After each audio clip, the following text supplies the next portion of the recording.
En esta lección, iniciamos nuestra consideración de la confiabilidad histórica del Nuevo Testamento. Quiero que tenga dos cosas en mente al iniciar esta porción de nuestra investigación. Ante todo, recuerde la afirmación propositiva. En segundo lugar, recuerde la lógica de la metodología. Usted sabe que la proposición es aquello que tiene que comprobarse. Lea conmigo la proposición. Hay evidencia abundante de fuentes históricas, la cual es suficiente para probar que Jesús es el Hijo de Dios y la Biblia es la palabra de Dios. Usted ya sabe ahora que esas fuentes históricas son los documentos del Nuevo Testamento. Si podemos probar que el Nuevo Testamento es históricamente confiable para reportarnos los eventos que tuvieron lugar en el pasado, entonces podemos desarrollar nuestra metodología. Tomaremos los datos históricos que nos da el Nuevo Testamento y mediante una argumentación sistemática los razonaremos hasta llegar a la conclusión de que Jesús es en verdad el Hijo de Dios y por lo mismo la Biblia es la palabra de Dios.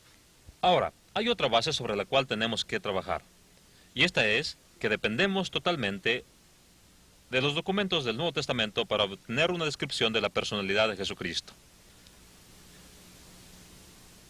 Podemos tomar todo el material existente dado a nosotros por los escritos judíos, griegos y romanos del primer siglo. Podemos resumir toda esa información y todo lo que aprendemos es que Jesús fue crucificado por Pilato bajo el cargo de sedición en las afueras de la ciudad de Jerusalén. Más allá de esto, aprendemos muy poco. Tenemos que entender en nuestra generación que sin el Nuevo Testamento no sabemos nada acerca de las enseñanzas de Cristo. No sabemos nada acerca de la vida de Cristo. No sabemos nada de la sepultura de Cristo y no sabemos nada acerca de las evidencias de la resurrección de Jesucristo. Lo que esto significa, entonces, en términos de una auténtica representación de lo que Jesús realmente dijo e hizo, es solo esto: que no hay ni un historiador, ni un teólogo, ni predicador del Evangelio que pueda decir con alguna autoridad lo que Jesús hizo, o que dijo algo, o que algo hubiese ocurrido sin apelar al Nuevo Testamento como el libro o fuente histórica para hacer dicha aseveración. Eso es exactamente lo que afirma el Nuevo Testamento, que nuestra fe viene del Nuevo Testamento. Recuerde Juan 17, versículo 20. Nuestro Señor ha estado orando por los apóstoles, pero luego ora por los que creerían en Él, como dice, por la palabra de ellos. ¿Cuál es la base de nuestra fe en Jesús? No lo son las fuentes paganas.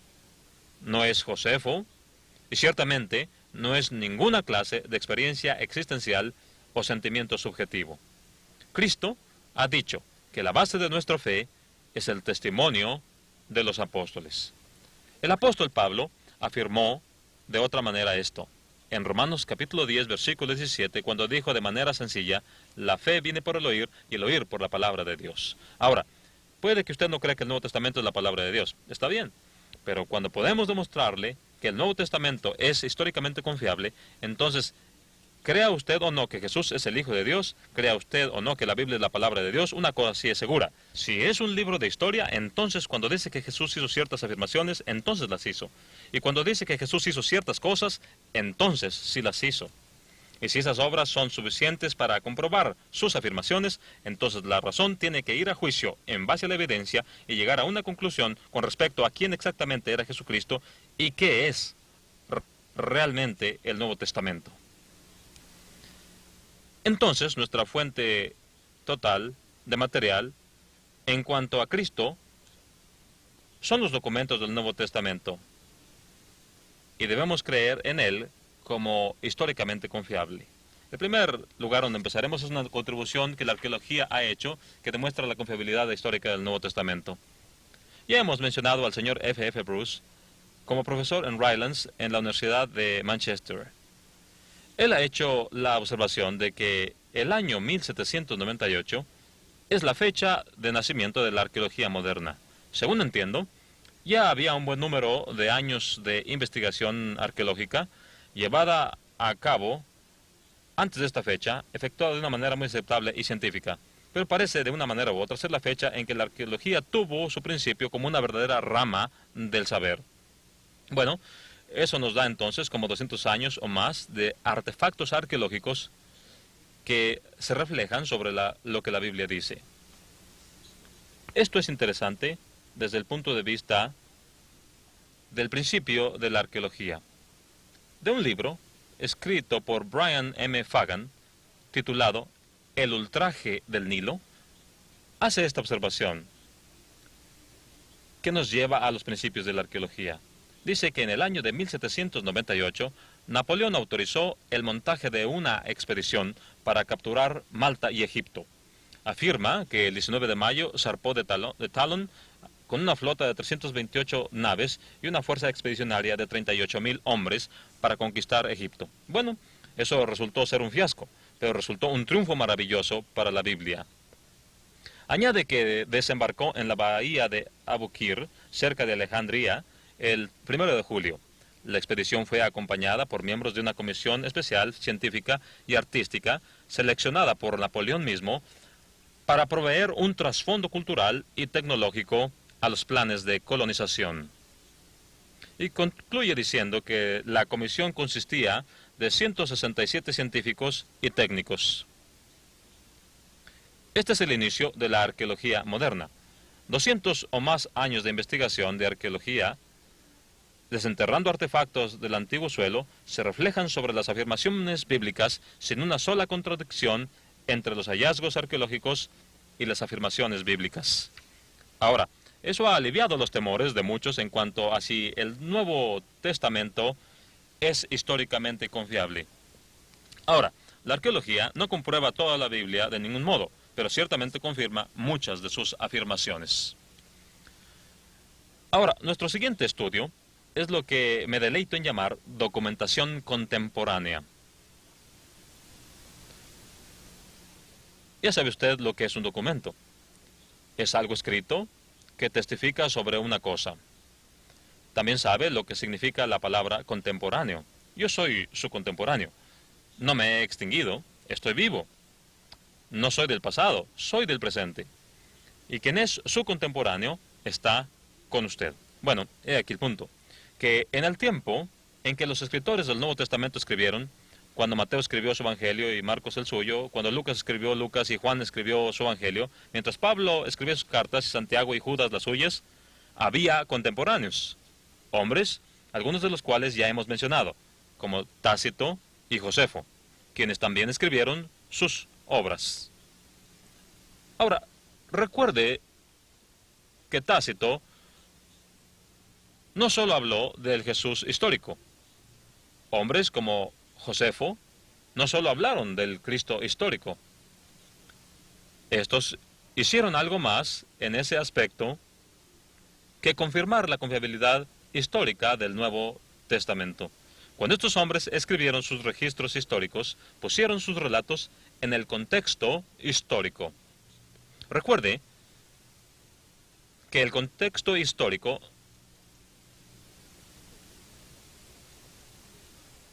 no es un mito, donde se dice, había hace mucho tiempo en un país lejano, sino que en el contexto histórico encuentra usted ciertas personas que toman parte en ciertos eventos, en tiempos y lugares definidos. Ahora, si podemos encontrar a las mismas personas del Nuevo Testamento que encontramos en Tácito y en Josefo, y en algunos otros historiadores de ese tiempo, y si descubrimos que los hechos de esas personas concuerdan con lo que Tácito dice que hicieron, y podemos encontrar los mismos tiempos y lugares en que Tácito y Josefo dice que ocurrieron, y hallamos que están en concordancia con el Nuevo Testamento, entonces no tendría usted que aceptar que el Nuevo Testamento es cuando menos tan confiable como Tácito y Josefo. Ahora, este es el punto, que cuando estos hombres escribieron su historia, las colocaron en el tipo de contexto que dice, corrobórelo. Esto es exactamente lo que podemos hacer. Ellos también hablaron de las costumbres morales de la época. Hablaron en un estilo lingüístico que puede comprobarse que era distintivo del lenguaje del siglo I, en contraste con el del siglo II, antes de Cristo, o antes de Cristo. Es así de distinto. Hombres como Tácito y Josefo, junto con hombres como Mateo, Marcos, Lucas, Juan, Pedro, Pablo, Santiago y Judas, también colocaron sus afirmaciones dentro del contexto de la política y la cultura y el clima y las costumbres de la época. Y esto se puede confirmar fácilmente. Ahora, si una persona acepta a Tácito, si una persona acepta a Josefo o a algún historiador clásico de la antigüedad como confiable, y si el Nuevo Testamento dice de manera sustantiva la misma cosa que dicen estos, y concuerdan en los eventos, tiempos, lugares, entonces aceptamos a estos historiadores clásicos como confiables, tendremos que aceptar el Nuevo Testamento como confiable sobre la misma base. Así que el Nuevo Testamento es un libro muy confiable de historia. Permítame darle algunas ilustraciones de corroboración de historias antiguas con las afirmaciones bíblicas. Como ilustración, en el libro de Lucas, capítulo 3, versículos 1 y 2, notará usted que se mencionan a varios hombres. Lucas presenta el ministerio de Jesús mediante la presentación del ministerio de Juan el Bautista. Y he aquí la manera en que empieza Lucas 3:1. En el año 15 del imperio de Tiberio César, note usted que no dice, había una vez en un país lejano un cierto rey. Usted jamás podría ubicar eso en el tiempo y espacio históricos. Lucas dice que en el 15º año del reinado de Tiberio César, algo ocurrió. Además procede a fecharlo, dice, siendo gobernador de Judea Poncio Pilato, y Herodes, tetrarca de Galilea, y su hermano Felipe, tetrarca de Iturea y de la provincia de Traconite, y Lisanias, tetrarca de Abilinia, y siendo sumos sacerdotes Anás y Caifás, vino la palabra de Dios a Juan, hijo de Zacarías, en el desierto. Quiero que note usted que cada una de estas personas, Tiberio César, Poncio Pilato, Herodes el tetrarca de Galilea, Felipe, tetrarca de Iturea y Traconite, Lisanias, tetrarca de Abilinia, Anás, Caifás, e incluso Juan el Bautista, todos pueden ser ubicados fuera de las afirmaciones bíblicas, en afirmaciones fuera de la Biblia, hechas en la historia clásica. Lo que usted lee en Lucas es historia de la clase más confiable. Y ya nos hemos referido a Talo. Recuerde que él era un pagano, quien era un historiador griego que trabajaba en Roma a mediados del siglo I. Y como comentó, la oscuridad que tomó lugar durante la crucifixión de Jesús, como se narra en Marcos 15:33, y él explica como un eclipse solar. Pero una cosa sí hace. Está en perfecto acuerdo con Marcos 15:33, así como con el relato de Mateo y Lucas, acerca de la misma oscuridad que ocurrió en el momento de la crucifixión, como un evento real en la historia. Aquí Talo pudo haber estado defendiendo el paganismo de su época en contra del sobrenaturalismo cristiano, pero al hacerlo, de todas maneras corrobora la confiabilidad histórica de Marcos, quien nos habla de la oscuridad que ocurrió durante la crucifixión de Cristo. Así que Talo corrobora el relato de los primeros 3 evangelios con respecto a este evento. En el libro de Hechos, capítulo 11, versículos 27 al 28, habla de unos profetas que suben de Jerusalén a Antioquía, a la iglesia que estaba allí. Uno de estos hombres, uno de estos profetas, se llamaba Agabo, y recordará que él profetizó que una gran hambre ocurriría en los días de Claudio César. Esto queda corroborado por Josefo. Josefo hace la observación de que esta hambre ocurrió durante el tiempo de Claudio por el año 45 después de Cristo. Hubo otro escritor del siglo V llamado Arosio. Él también confirma que esta hambruna ocurrió durante el tiempo de Claudio. Así que Hechos 11, 27 al 28 está dentro del campo de la historia confiable. Otra ilustración está en Hechos 13, donde Pablo y Bernabé, en aquel gran primer viaje evangelístico, fue a la isla de Chipre. Probablemente usted recuerda la conversión de Sergio Paulo, un varón prudente y comisionado de la organización del Imperio Romano.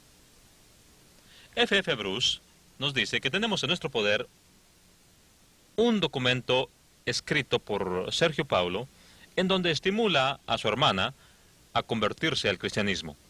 Estamos en el campo de la historia. Otro está en Hechos, capítulo 18, versículos 1 y 2. Esta es una de las afirmaciones más fascinantes porque nos recordarán acerca de un hombre llamado Suetonio. ¿Recuerda usted al Suetonio del que hablamos en nuestra última lección? ¿Y cómo es que Suetonio era un analista, era un cronista de la corte de la casa de Adriano por el año 120, cuando escribió la vida de los Césares? Y al escribir la vida de Claudio, se refiere al hecho de que el cristianismo entre los judíos estaba provocando tales disturbios que fue necesario un decreto imperial de que todos los judíos salieran de Roma. Esa afirmación fue hecha por Lucas en su segundo volumen llamado El Libro de los Hechos. Y en el capítulo 18, este historiador registra primero en los versículos 1 y 2 y dice: después de estas cosas, Pablo salió de Atenas y fue a Corinto, y halló a un judío llamado Aquila, natural de Ponto, recién venido de Italia, con Priscila, su mujer, por cuanto Claudio había mandado que todos los judíos saliesen de Roma. Así que lo que Suetonio registró como sucedido en Roma por el año 120, Lucas lo registra muchos años antes, más cercanos al evento, en Hechos 18. Registró que cerca del 60 o 65 sucedió esto. Así que le gana a Suetonio por 50 o 60 años. Ahora, estas son meras ilustraciones de corroboración de que los escritos antiguos han sido apoyo a las afirmaciones bíblicas que se hacen y que son totalmente confiables como documentos históricos. Algunas veces hacemos afirmaciones en las que admitimos cosas que no sabemos que estamos admitiendo. Por ejemplo, cuando una persona dice que Jesús es el Hijo de Dios, está admitiendo que hay un Dios. Creo que usted puede ver la lógica de esto. Y así que esto mismo sucede con respecto a la confiabilidad del Nuevo Testamento.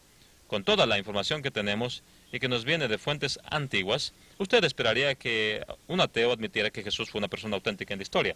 Pero por supuesto, estas personas no creen que Él es el Hijo de Dios. No creen que el Nuevo Testamento es confiable como para hablar de los milagros y de la resurrección. Sin embargo, cuando usted pregunta a estas personas quién es Jesús, ¿cuál es realmente su evaluación de Cristo Jesús? Nunca he escuchado que una persona conteste diferente a esto. Todos contestan, cuando menos a mí: Jesús fue un gran hombre en la historia. Bueno, han admitido algo que probablemente ni siquiera pensaron que admitirían.